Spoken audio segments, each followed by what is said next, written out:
Hello everyone, हम कर रहे थे क्लास 6 की जो आपकी एनसीईआरटी की मैथ्स की न्यू बुक आई है उसका chapter number 2 lines and angles. इसके पार्ट 1 और पार्ट 2 हम कंप्लीट कर चुके हैं। आज हम इसी चैप्टर का करेंगे पार्ट 3। तो इसमें हम एंगल्स को कंपेयर करना सीखेंगे। तो चलिए शुरू करते हैं। ये है आपका 2.6 comparing angles. Look at these animals opening their mouth. नीचे कुछ एनिमल्स दिए हुए हैं, इन्होंने अपने जो माउथ है वो ओपन किए हुए हैं, आप देख सकते हैं।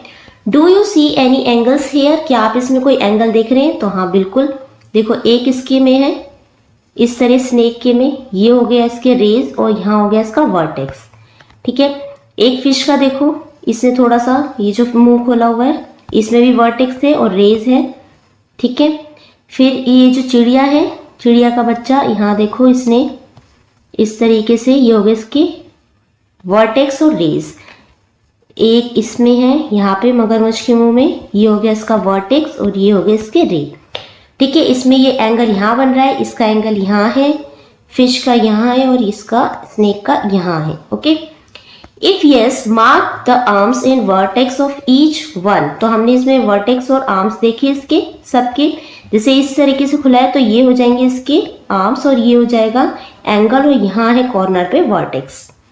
Some mouths are open wider than others. किसके मुंह ज्यादा खुले हैं, किसके कम? The more the turning of the jaws, the larger the angle. Can you arrange the angles in this picture from smallest to largest? क्या आप इन पिक्चर को arrange कर सकते हैं जैसे एंगल के अकॉर्डिंग, कौन सा छोटा है फिर उससे बड़ा, फिर उससे बड़ा एंड उससे बड़ा। तो हम कह सकते हैं देखो सबसे बड़ा सबसे छोटा है इसका। ठीक है, इसको दे दिया फिश को 1, देन है इसका 2, फिर है इसका 3 एंड सबसे बड़ा है इसका एंगल, ये हो गया 4। ठीक है, इसको स्मॉलेस्ट टू लार्जेस्ट से हमें क्या करना था, अरेंज करना था, हमने कर दिया इसको। नेक्स्ट देखते हैं, it is always easy to compare two angles. क्या हमेशा इजी होता है दो एंगल को कंपेयर करना? तो यहाँ पे कुछ एंगल्स दिए हुए हैं, दिख रहे हो आप, यहाँ पे ये हो गई इसकी रेज। ठीक है, यहाँ है कॉर्नर पे वर्टेक्स और ये है angle. Here are some angles, level each of the angles. How will you compare them? तो आप इसे कैसे कंपेयर करेंगे? तो हम कह सकते हैं देखो छोटे से बड़े के अकॉर्डिंग कर सकते हैं। जैसे छोटा एंगल होगा आपका ये, फिर उससे बड़ा हो सकता है थोड़ा सा ये, देन ये, और सबसे बड़ा आपका हो सकता है ये। ठीक है, हमने एक एस्टीमेट लगाया है, एग्जैक्ट हमें नहीं पता कि कौन सा बड़ा है, हमें फिगर को देख के हमने देखा है कि शायद ये वाला बड़ा होगा, ये वाला, कि जिसका जितना ज़्यादा मुंह खुला होगा वो एंगल उतना ही ज़्यादा बड़ा होगा। Okay, draw a 4 more angles, label them and compare. कुछ और एंगल्स आपको ड्रॉ करने हैं और उनको लेबल करना है। जैसे कि हम कुछ एंगल ऐसे ड्रॉ कर सकते हैं, ये हो गया एक, इस तरीके से कर लेते हैं, यहाँ पे एक ऐसा हो जाएगा। ठीक है, आप अपनी मर्जी से कोई भी एंगल ड्रॉ कर सकते हैं। कौन सा सबसे बड़ा होगा, जैसे कि ये सबसे बड़ा हो सकता है आपका, फिर आपको बताना है कौन सा बड़ा होगा, सबसे बड़ा, सबसे छोटा, कौन सा हो सकता है। ओके, इस तरीके से कुछ एंगल आप ड्रॉ कर लेना। नाउ नेक्स्ट देखते हैं, comparing angles bye superimposition. अब सुपर इम्पोजिशन क्या होता है? Any two angles can be compared by placing them one over the other. तो कुछ एंगल है जैसे यहाँ पे बनाए हुए, सुपर इम्पोजिशन होता है जब दो एंगल को कंपेयर किया जाता है उनकी पोजीशन के अकॉर्डिंग, कि एक एंगल को दूसरे एंगल के ऊपर रख के हम देखते हैं कि कौन सा बड़ा है कौन सा छोटा है।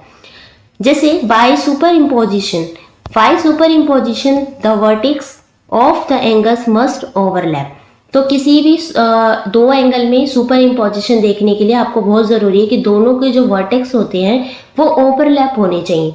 यानी कि जैसे आपने एक एंगल ये बनाया, एक एंगल आपने ये बनाया, इसका वर्टेक्स ये है, वर्टेक्स ए दे देते हैं इसको नाम, इसका वर्टेक्स ये है, इसको बी दे देते हैं।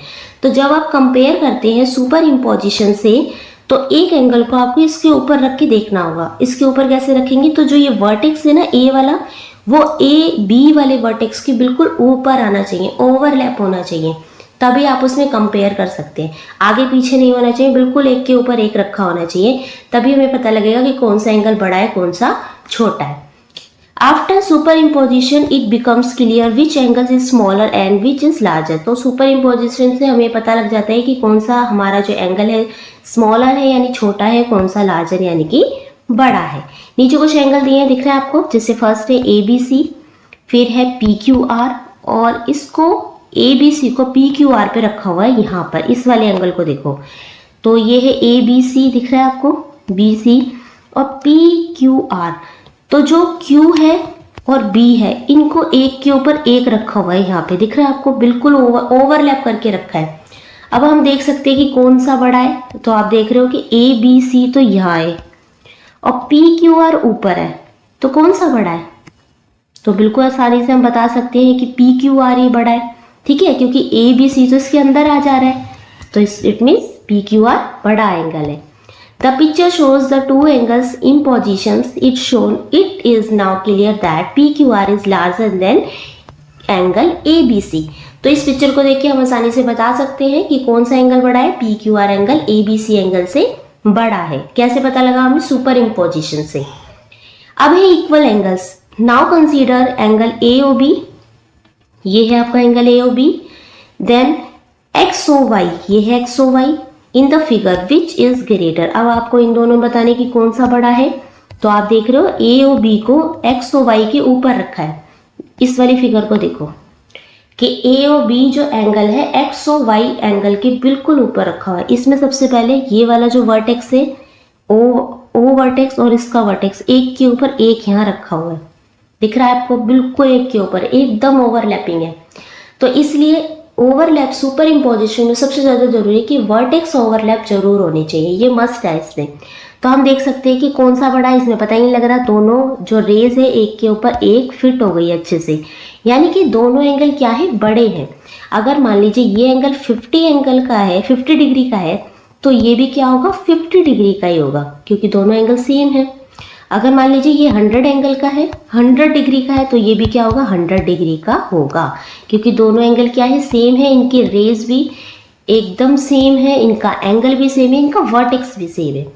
तो ये क्या है, हमारे same equal angle. The corners of both of these angles match and the arms overlap with each other. तो हम देख सकते हैं पिक्चर में इनके कॉर्नर भी बिल्कुल मैच हो गए, इनकी आर्म्स भी एक दूसरे के ऊपर बिल्कुल मैच हो गई। AO OX OA ये है एंड OX इसके ऊपर है, एंड OB और OB एंड देन OY एक के ऊपर एक है। So the angles are equal in size, इसलिए दोनों एंगल क्या है, इक्वल है साइज में। The reason these angles are consider to be equal in size is because when we visualise each of these angles as being formed out of rotation, we can see that there is an equal amount of rotation needed to move OB to OA and OY to OX। तो अगर हम इसे rotate करते हैं ना, जैसे कि अगर इस पिक्चर को उठा के इसको यहाँ थोड़ा सा रखें, OB को और OA को यहाँ पे रखें, तो ये भी सेम उतनी ही रोटेट होगी, सेम ही है, क्योंकि दोनों एक ही जैसी बनी हुई है। जितना आप इसे रोटेट करेंगे उतनी ये रोटेट होगी, चाहे कितना भी रोटेट कर ले, लेकिन इसका जो एंगल बनेगा वो सेम ही बनेगा। इसका ये रीजन है, ठीक है। नेक्स्ट है from the point of view of superimposition, when two angles are superimposed and the common vertex and the two rays of both angle lie on top of each other, then the size of the angle are equal। तो इसमें लिखा है point of view क्या है super imposition का, जब two angles को आप सुपर इम्पोज करते हैं, तो जब दोनों के वर्टेक्स कॉमन है, दोनों की रेज एक दूसरे के ऊपर ओवरलैप हो रही है, वर्टेक्स ओवरलैप हो रहा है, तो उन दोनों एंगल्स के साइज भी एक जैसे होंगे और वो एंगल्स, उसमें जो एंगल बनेगा वो भी क्या होगा, एकदम इक्वल होगा। ओके, क्लियर है। नेक्स्ट देखते हैं, whereas do we use superimposition to compare. तो आप सुपर इम्पोजिशन को कहाँ का कंपेयर कर सकते हैं, अपने आसपास हम सीजर में देख सकते हैं, ठीक है, फैन में देख सकते हैं, उसकी जो पंखुड़ी होती है फैन की, उसमें होता है एक जैसे बनते हैं 3 एंगल, आप देख सकते हैं, ठीक है। और भी अगर कहीं पे आपको दिखती है सुपर इम्पोजिशन की पिक्चर्स, तो आप यहाँ पे लिख सकते हो ना, ठीक है। नेक्स्ट है फिगर इट आउट, कुछ क्वेश्चंस दिए हुए नीचे, उन्हें कर लेते हैं। क्वेश्चन फर्स्ट पढ़ते हैं, fold a rectangular sheet of paper. अब आपको एक रेक्टेंगुलर शीट लेनी है, उसको फोल्ड करना है बीच में से, then draw a line along the fold created. बीच में आपको इस तरीके से जब आप इसे फोल्ड कर देंगे ना, बीच में एक क्रीज लाइन आ जाएगी, ठीक है, इस तरीके से। Name the compare the angles formed between the fold and the sides of the paper. आपको इस एंगल की साइड देने हैं ABCD करके, इसको भी नेम देने हैं। Make difference angle by folding a rectangular sheet of paper and compare the angle. आपको बताना है उसमें कौन कौन से एंगल बनेंगे, फिर उन एंगल्स को कंपेयर करना है कि कौन सा एंगल बड़ा है और कौन सा छोटा है। Which is the largest and smallest angle made you, तो आपको ये बताना है। ठीक है, इसको देखते हैं कैसे करेंगे हम सॉल्व। तो यहाँ देखो कैसा एंगल बनना है। एंगल इज फॉर्म, सबसे पहले हमने जो रेक्टेंगुलर शीट थी उसको नाम दिया ABCD, बीच में जो लाइन है उसको नाम दिया E और ये बना F। यहाँ पे एक एंगल बना एंगल 1 2 3 4, इस तरीके से नाम दे सकते हैं या इनको सिंपल सीधा नाम दे सकते हैं AEF ये एंगल, देन DEF ये एंगल, उसके बाद EFC ये वाला एंगल, देन EFB ये एंगल। कितने एंगल बने हमारे? 4 एंगल बने। Angles form between the fold and the size of paper are AEF, हमने नाम बता दिए, एक ये बना AEF, angle BFE, DEF, angle CFE, 4 angle बने बाय सुपर इम्पोजिशन। अब हम सुपर इम्पोजिशन से देखेंगे कि इनमें चारों में से कौन से एंगल बड़े हैं कौन से छोटे हैं। It is that clear angle AEF, angle कौन सा है? AEF ये वाला एंगल, ठीक है। AEF इज ग्रेटर देन, बड़ा है किससे? DEF से, DEF से, इस वाले एंगल से। कौन सा बड़ा है? ये वाला बड़ा है, ठीक है। कैसे बड़ा है? नीचे फिगर देखो, AEF वाला करते हैं पहले। ये देखो, ये है AEF और ये है DEFED। इनमें देखने हैं कि कौन सा बड़ा है। ये वही एंगल है जो हमने ऊपर लिए, इस एंगल को इसके ऊपर रखा है उठा के यहाँ पे, तो आपको दिख रहा होगा जो FED है एंगल वो इसके अंदर आ रहा है, बड़े वाले एंगल के, बड़े वाले एंगल के अंदर आ रहा है। तो कौन सा बड़ा है? AEF वाला बड़ा है, दिख रहा है आपको? तो यहाँ पे क्या है? AEF बड़ा है, ग्रेटर देन है किससे? DEF से। नेक्स्ट है angle CEF is greater then angle BFE। कौन सा एंगल की बात कर रहे हैं? BFE, BFE एक ये वाला एंगल, ठीक है, और CFE ये वाला एंगल। इन दोनों में से कौन सा बड़ा है? तो हमारा EFC बड़ा है। कैसे? ये देखो यहाँ पे ड्रॉ करें, पहले बनाया हमने BEF, ये है BFE, ये BFE यहाँ बना दिया BFE। उसके बाद दूसरा एंगल बना दिया हमने EFC, ये रहा EFC। अब दोनों एंगल को एक के ऊपर एक रख के यहाँ पर देखा तो आप देख रहे हो EFC बड़ा एंगल है और जो BFC है वो इसके अंदर आ रहा है, दिख रहा है आपको? इसके अंदर आ रहा है। तो कौन सा बड़ा है? ऑफ कोर्स CFE वाला बड़ा है, या तो इसको EFC लिख लो या CFE लिख लो। जो F है वर्टेक्स वाला बीच में आना चाहिए। आ गया समझ में? ठीक है। क्वेश्चन नंबर 2 देखें हम। In each case determine which angle is greater and why. तो नीचे कुछ केस दिए हुए हैं, आपको बताना है कि इनमें से कौन सा एंगल बड़ा है और वाई क्यों बड़ा है। तो ये फिगर है यहाँ पे, तो AOB, ये है AOB, इस एंगल की बात हो रही है पूरे की, और XOY ये वाला एंगल कौन सा बड़ा है? ऑफकोर्स देखने में पता लग रहा है कि ये वाला ज़्यादा बड़ा है, AOB वाला, ठीक है। तो यहाँ पे देखो ग्रेटर देन का निशान ऐसे है, जो बड़ा होता है उसकी तरफ इसका मुंह खुला होता है। तो फर्स्ट सॉल्यूशन देखो, AOB बड़ा है एंगल XOY से, बिकॉज, क्योंकि, रीजन भी बताना है। XOY is contained in AOB, जो XOY एंगल है वो AOB के अंदर ही बन रहा है, छोटा है ना। ओके, B बताना है। B में से आपको बताना है कि एंगल AOB में से और XOB ये वाला एंगल, पहले XOY था ना, XOB यहाँ से, इन दोनों में से कौन सा बड़ा है? अब फिर से देखने में पता लग रहा है AOB ही बड़ा है, दिख रहा है ना आपको? यहाँ देखो AOB greater than angle XOB से, because AOB opens wider than XOB से, क्योंकि AOB ज़्यादा बड़ा है, मुंह खुला हुआ है इसका XOB से, ठीक है। नेक्स्ट देखते हैं C वाला। XOB कौन सा है? XOB बी, ये एंगल। फिर है एक्सओ सी, एक्सओ सी कहाँ है, ये है एक्सओ सी, ये भी इसी लाइन पे है क्योंकि ये बी है ये सी है। कौन सा बड़ा है, तो एक्सओ बी, तो आप देख रहे हो ना दोनों ही एक बराबर है, उतनी ही लाइन इसमें है उतनी इसमें है, तो दोनों में बीच में क्या निशान लगा है, इक्वल टू का, मतलब दोनों बराबर है, यानी कि एंगल एक्सओ बी बराबर है एंगल एक्सओ सी के, because both angles are formed by the same rays, क्योंकि दोनों एंगल सेम रेस से बने हुए हैं, सेम ही उनका वर्टेक्स है। ओके, नाउ क्वेश्चन नंबर 3 देखते हैं। विच एंगल इज ग्रेटर, अब आपको बताना है इस पिक्चर को देख के कि कौन सा एंगल इसमें बड़ा है, एंगल एक्स ओ वाई या ये है एक्स ओ वाई और ए ओ बी, इन दोनों में से कौन सा बड़ा है। तो हम देख रहे हैं कि एक्स ओ वाई जो हमारा एंगल है वो बड़ा है, because X O Y opens wider has a greater measure than A O B. तो जो एक्स ओ वाई है वो उसका जो है मुंह ज़्यादा खुला हुआ है, वो ज़्यादा वाइडर है, बड़ा है, इसलिए हमने एक्स ओ वाई की तरफ ग्रेटर देन का निशान लगाया है। किससे बड़ा है वो, एंगल ए ओ बी से।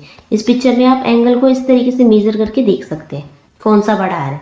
ओके, नेक्स्ट है comparing angles without super imposition. अब हमको पहले तो हमने जो एंगल्स को क्या करा था, कैसे कंपेयर किया था, सुपर इम्पोजिशन से।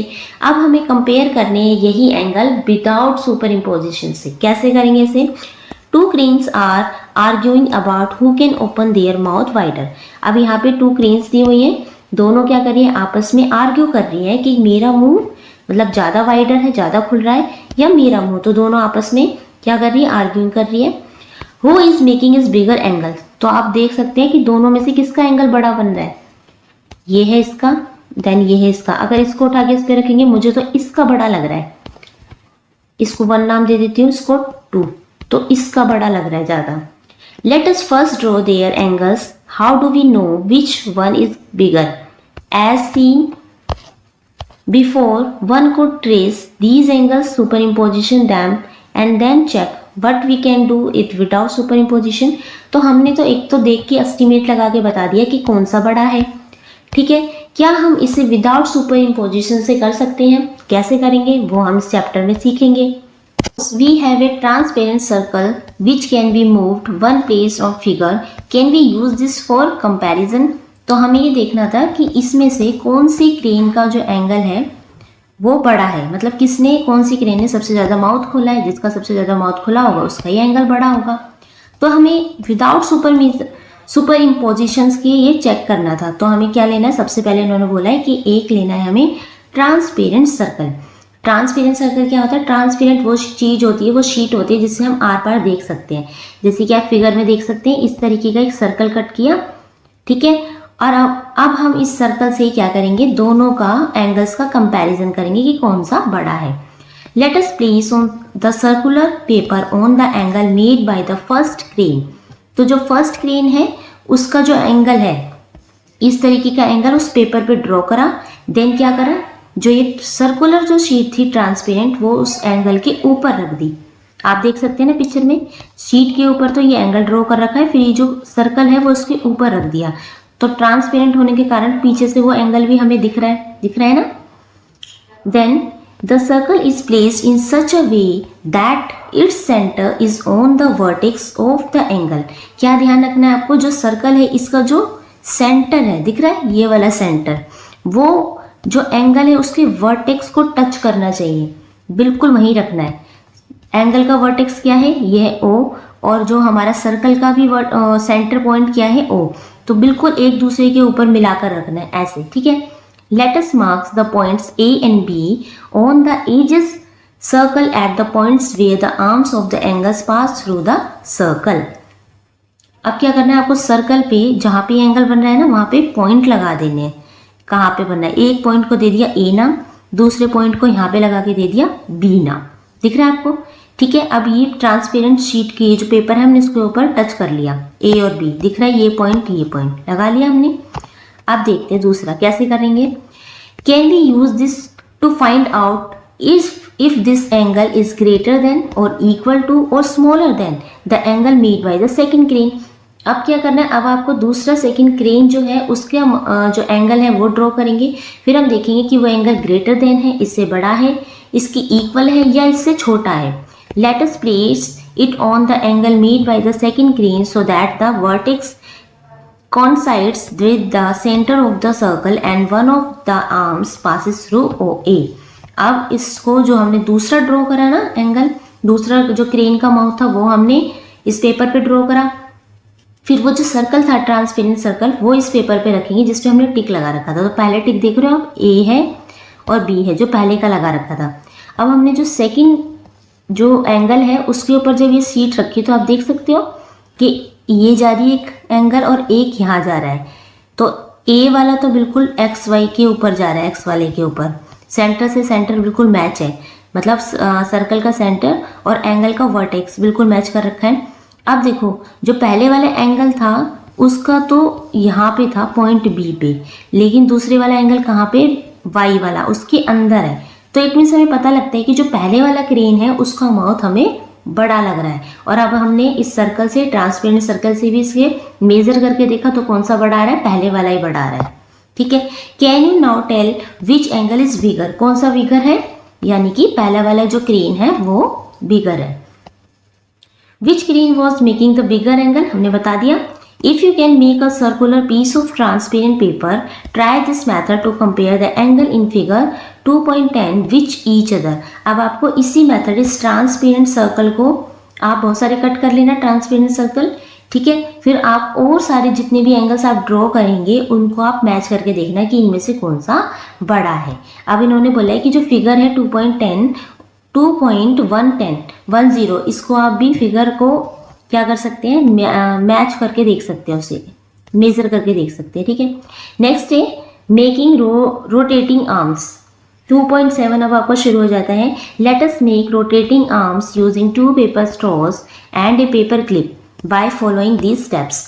आपको क्या करना है, पेपर स्ट्रॉज लेनी है। पेपर स्ट्रॉ इस तरीके से होती है ना, स्ट्रॉ जो होती है पाइप सा जिसे कहते हैं पीने के लिए, फ्रूटी वगैरह में जो आता है वो लेना है। ठीक है, 2 देन एक पेपर क्लिप लेनी है। फर्स्ट क्या करना है, take 2 paper straws and a paper clip. तो इस तरीके से 2 स्ट्रॉ ले लोगे, एक पेपर क्लिप ले लिया हमने। अब क्या करना है, insert the straw into the arms of the paper clip.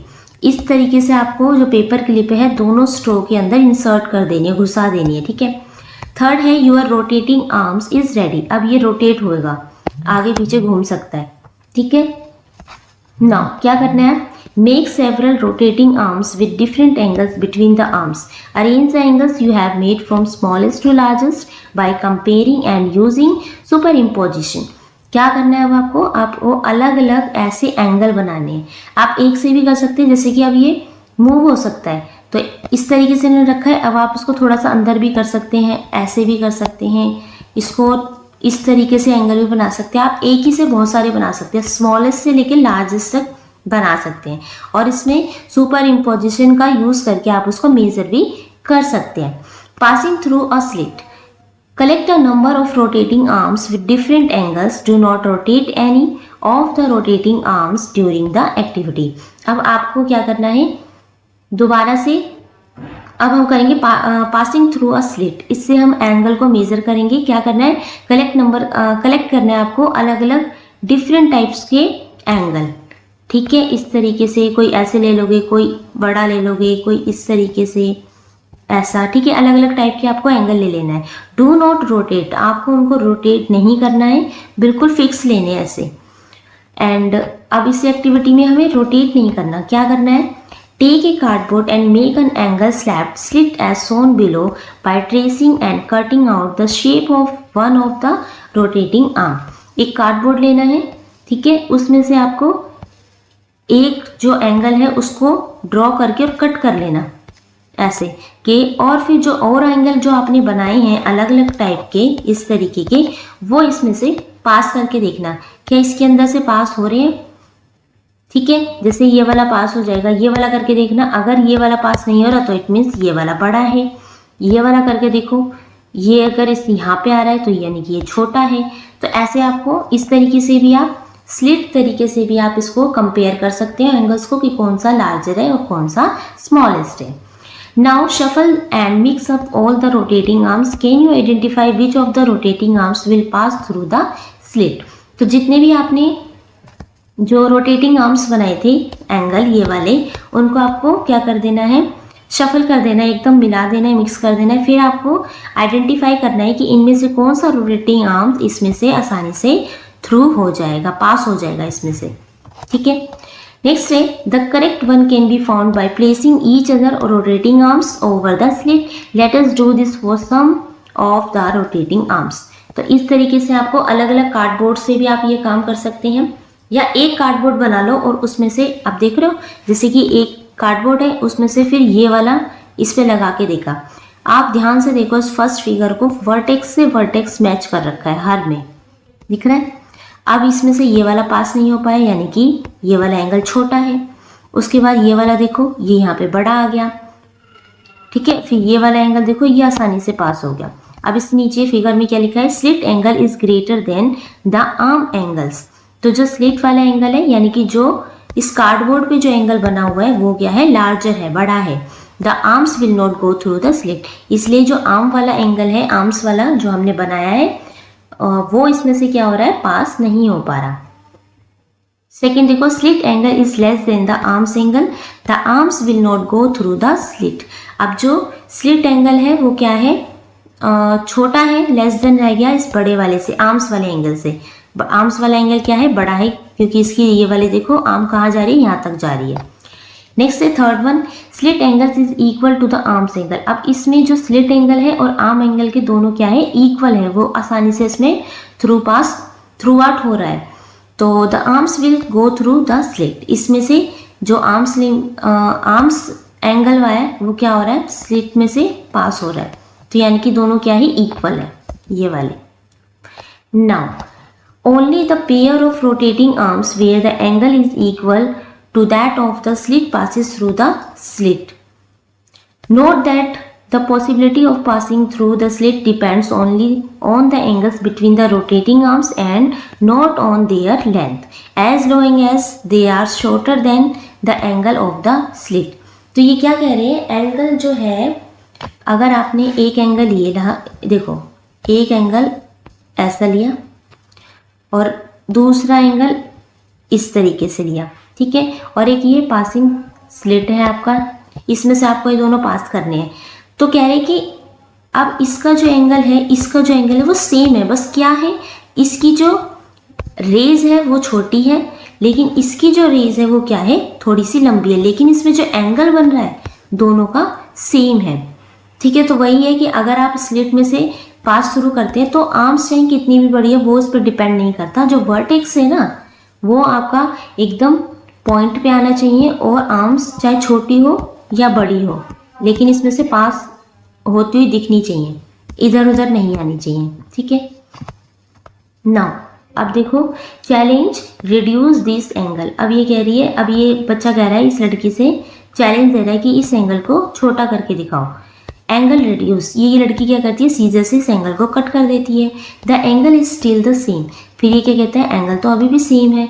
क्यों सेम क्यों है, अगर ये एंगल है, ठीक है, और ये एंगल है, अब इसका एंगल दोनों सेम है। क्यों सेम है, बस इनकी जो आर्म्स है बस वही तो छोटी है, बाकी इन पे बनने वाला जो एंगल है वो तो सेम है। अब मैं ये वाला एंगल ले लूँ, ठीक है, और इसको यहाँ से इसकी आर्म्स कट कर दूँ, तो जो एंगल बनेगा वो तो सेम ही बनेगा, छोटा थोड़ी ना बनेगा। तो क्या है, आर्म एंगल एकदम सेम रहेगा। ओके, नेक्स्ट करेंगे हम इसके नेक्स्ट पार्ट में। यहाँ तक हम इसमें यही कर रहे हैं। अगर यहाँ तक आपको कोई डाउट है तो आप नीचे कमेंट करके पूछ सकते हैं। वीडियो अच्छी लगी तो प्लीज़ लाइक शेयर सब्सक्राइब करना ना भूलें। Thank you.